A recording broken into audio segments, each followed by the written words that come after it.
You might think your neighbours don't know how to close doors properly and they stomp around because they don't know how to walk properly. Have you ever thought it might be your house making the noise worse? Have you ever thought it might be your house which is amplifying that noise and the neighbours are just living their lives? Take this house for example. It's a 3-bed semi-detached house. They've dot and dab plasterboard everywhere. They've got an RSJ sitting on the separating party wall and they've put a lean-to extension off of the rear of the property. They've also made alterations to the chimney stack, making the opening bigger to install a wood burner. So they've created a little amplifier there. They've amplified the noise here through the RSJ, and the dot and dab plasterboard technique doubles the noise from next door. There's more.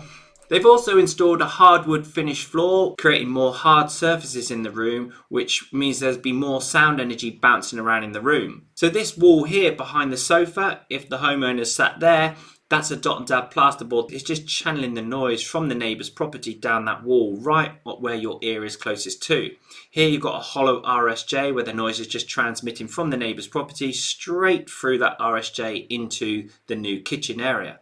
Also, the noise is transmitting now up to the bedrooms above because this is the back of the property. This is the original part of the house and this is the new kitchen extension, the rear lean-to extension. The noise is just transmitting straight up to those bedrooms above by these RSJs which are positioned here and here. They've also got a suspended floor here with a hardwood finished floor over the top, so they've created a bit of a drum effect, so when the neighbour is walking around next door on their floor, it sounds like they're stomping around everywhere. A lot of cases the skirting is touching the new hardwood finished floor, so you feel the vibration from the structure on your feet as well. So when the neighbour is walking around / stomping around next door and you're sat here on the sofa, you potentially would feel the neighbour walking around next door as well, which might make it sound like they're stomping around. In this boxing in here, you've got the old radiator pipes. It's a hollow void for sound to transmit from the suspended floor void all the way up to the bedroom above.